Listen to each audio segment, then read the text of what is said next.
کہ وہ شاعر یعنی مشاعر میں بیٹھے ہوئے جن کو خدا گواہ ہے کہ نہیں پتا کہ قافیہ کس بھیڑ کا نام ہے اور ردیف کس بکری کا نام ہے، اور وہ بھی واہ واہ کروا رہے ہیں. یار میں 3 کتابیں لکھ چکا ہوں، آج تک مجھے پڑھنے کا موقع نہیں ملا.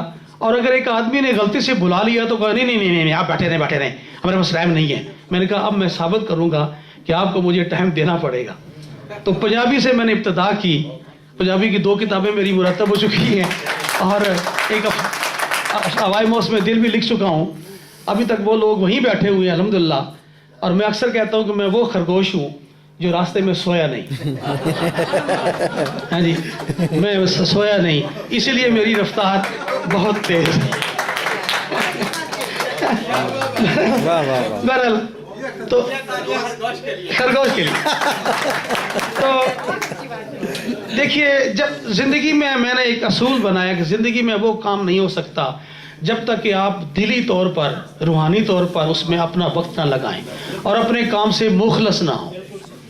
اور خدا گواہ ہے کہ میں نے کتابوں پر آج تک کوئی ایک پیسہ نہیں کمایا، بلکہ میری 6 کتابیں نقصان میں گئی ہیں. میں نے آج تک اس کی پرواہ نہیں کی.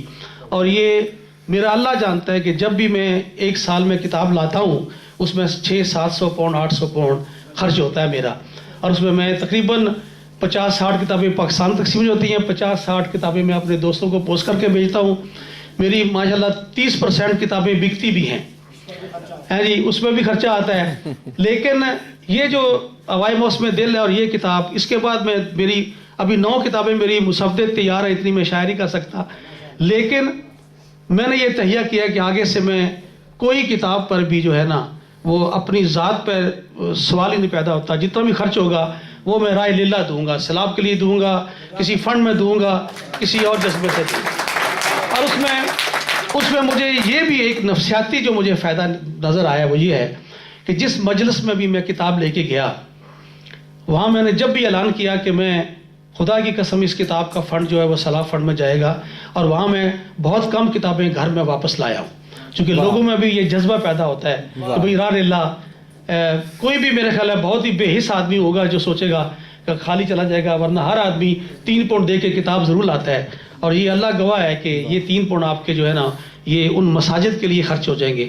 جو میں نے 2000 پاؤنڈ میں نے آلریڈی بھیج چکا ہوں، میں بھیج دیے ہیں میں نے ماشاءاللہ. اور وہ الخیر فاؤنڈیشن میں بھیجے ہیں میں نے، کیونکہ وہ بڑا کام کر رہا ہے تو بڑا متاثر ہوا تھا میں، تو وہ 2000 پاؤنڈ میں بھیج چکا ہوں. اور پچھلی کتاب جو میری ہوائے موس میں دل ہے وہ 350 کتابیں میری بکی وہاں ماشاءاللہ. یہ بھی اب تک 80 کتابیں میری بک چکی ہیں. تو یہ میں اللہ کا یعنی شکر ادا کرتا ہوں کہ میں یا اللہ تیرے نام پہ میں نے کتابیں لکھی ہیں، تیرے نام پہ دے رہا ہوں اور تو اس کو چلانے والا ہے. اس لیے دوستو کتابیں پڑھی ہوئی ہیں اور مفت لے جائیں، یقین کریں. لیکن جو 3 پاؤنڈ دیں گے وہ خدا کی قسم مسجد میں جائے گا.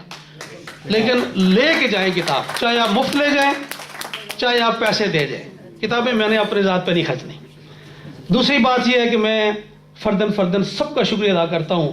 اس میں بڑا یعنی ممنون ہوں اور میرے لیے بڑا اعزاز ہے کہ ہماری بڑی اچھی صوفیہ صدیقی صاحبہ ہیں، ترجمے بھی کیے ہوئے ہیں، ناول بھی لکھا ہوا ہے. اپنی بیماری کے باعث وہ تشریف نہیں لا سکی، انہوں نے مضمون لکھا.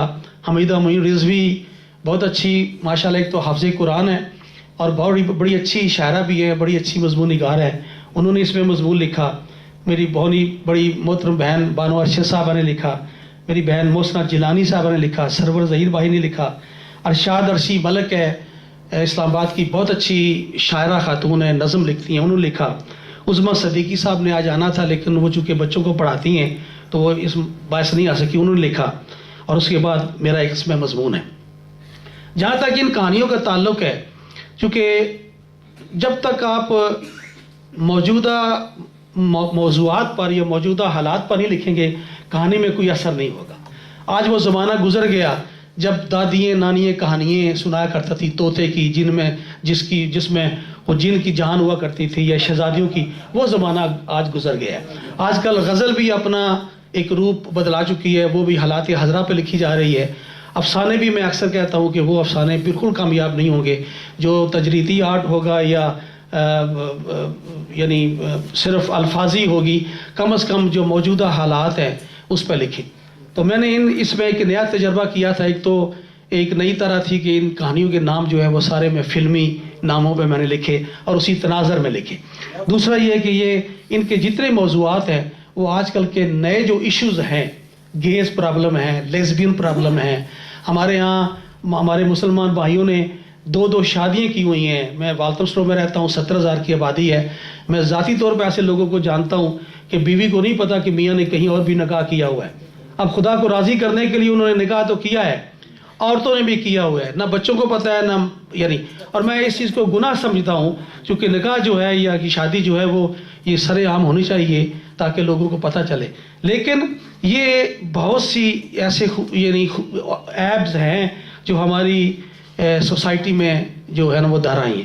تو اس پہ میں نے لکھنے کی کوشش کی ہے. گوس میں تھوڑی سی اوریانی آ جاتی ہے چونکہ ماحول ایسا ہے. اور اس میں نے اپنے پیش لفظ میں لکھا ہے کہ میری اس کتاب کو پڑھ کر لوگوں کو یہ تانا مارنے کی ضرورت نہیں ہوگی کہ میں نے اس میں اوریانی کی ہے. اس کی وجہ یہ ہے کہ آج کل زمانہ اتنا ترقی کر چکا ہے کہ آج کل بڑے بڑے مذہبی گھرانے اور ادبی گھرانے اور شریف گھرانے اپنے بہو بیٹیوں کے ساتھ بیٹھ کر زی ٹی وی پہ نیکڈ فلمیں دیکھ لیتے ہیں.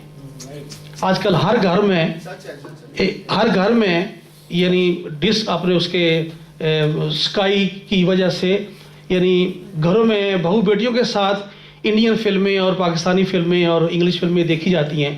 تو مجھے نہیں امید کہ میری یہ کتاب پڑھ کر کوئی اعتراض کرے گا. بہرحال میں زیادہ وقت نہیں لوں گا. رواج اور ریت کے مطابق ایک چھوٹی سی کہانی میں اس میں سے میں پیش کروں گا. گو کہ اس کی جو پہلی کہانی ہے برسات کی رات. اور میں ایک اور بھی بات آپ کو بتا دوں، یہ راز کھول دوں کہ چونکہ مجھے ڈر تھا کہ ان کہانیوں پہ مجھے بہت سے پتھر پڑیں گے، بہت سی مار پڑے گی، چونکہ اتنی واشگافی سے یہ اتنی اوپن تحریر آج تک میرے خیال ہے بہت کم لوگوں نے لکھی ہوئی ہے. اور ایک میری بہن نے کہا بھی تھا کہ تو بینگ اے مرد تو یہ کہانیاں لکھ سکتا ہے، ہم عورتیں ایسی کہانیاں نہیں لکھ سکتی. اس میں بھی لیکن یہ ہے کہ اگر واجدہ تبسم 50 سال پہلے لاف لکھ سکتی ہے تو آج کیوں نہیں لکھا جا سکتا. عصمت چغتائی